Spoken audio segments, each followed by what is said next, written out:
तो गाइज़ आपने भी ओक्टाफेक्स पे ट्रेड किया है और विड्रॉ करने के बाद अपने फ़ंड को अपने बैंक अकाउंट में लिया होगा। अब आपके बैंक अकाउंट के साथ क्या इम्पैक्ट पड़ सकता है? भाई मेरे मैंने भी बहुत सारे विड्रॉ लिए हैं और मुझे भी इस बात से डर है कि मेरे अकाउंट के साथ क्या हो सकता है। तो आपके अकाउंट पे क्या इम्पैक्ट पड़ेगा, क्योंकि बहुत लोगों ने ओक्टाफेक्स से विड्रॉ किया है। अब हमें क्या करना चाहिए अगर ओक्टाफेक्स इंडिया में बैन हो जाता है? तो यहाँ पे कुछ ऐसे भी लोग हैं जिन्होंने सिर्फ डिपॉजिट किया है, विड्रॉ नहीं किया है, तो उनके अकाउंट पे क्या इम्पैक्ट पड़ सकते हैं, मैं सारी चीज़ यहाँ पे क्लियर करने वाला हूँ। हम लोग चलेंगे न्यूज़ के स्क्रीन पे। अगर ओक्टाफेक्स इंडिया में बैन हो जाता है तो हमें फॉरेक्स ट्रेडिंग किस तरह से करनी चाहिए, सारी चीज़ मैं यहाँ पे क्लियर करूँगा। न्यूज़ का जो आर्टिकल यहाँ पे पोस्ट हुआ है, इंडिया टुडे के द्वारा पोस्ट हुआ है। और ये जो आर्टिकल है ना, जैसे आप देख सकते हो, ये कोई फेक न्यूज़ मैं नहीं दिखा रहा हूँ। ओक्टाफेक्स न्यूज़ इंडिया टुडे यहाँ पे मैंने सर्च मारा है। एक रशियन बंदा है, मतलब कि रसिया का नागरिक है, और उसका जो नाम है ना यहाँ पे दिया हुआ है, पावेल प्रोजोरोव।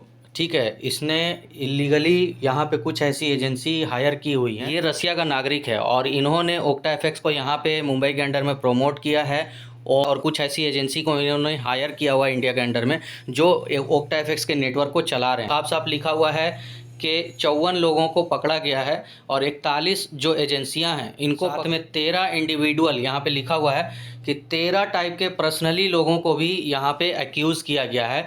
अब यहाँ पे कुछ भी हो सकता है, क्योंकि यहाँ पे क्लियरली मेंशन है कि अक्टूबर से दिसंबर के बीच में इनके ऊपर मनी लॉन्ड्रिंग का केस जारी हुआ है। लेकिन इसी में से कोई ना कोई एजेंसी के द्वारा ही आपके अकाउंट में फ़ंड विड्रॉ किए होंगे जो कि आपको रिसीव हुए हैं। आपने तो ओक्टाफेक्स से विड्रॉ किया है, लेकिन इसके जो एजेंसी हैं, जैसे कि साफ साफ लिखा हुआ है कि 41 फर्म और 13 individual were detailed in ED2 case chargesheet. तो अब कहने का मतलब ये है कि ED के द्वारा इनके ऊपर इन्वेस्टिगेशन चालू है, और इसी एजेंसी में से कुछ ऐसी एजेंसी हैं जिनके द्वारा आपके अकाउंट में फ़ंड रिसीव हुए होंगे। अब एक चीज़ क्लियरली आपको बता दूं कि अगर आपने डिपॉजिट किया है तो आपको तो कोई प्रॉब्लम नहीं होने वाली है, लेकिन अगर आपने हार्ड अमाउंट विड्रॉ किया होगा, ज़्यादा बड़ा अमाउंट विड्रॉ किया होगा, तो हो सकता है आपके साथ कुछ प्रॉब्लम आए।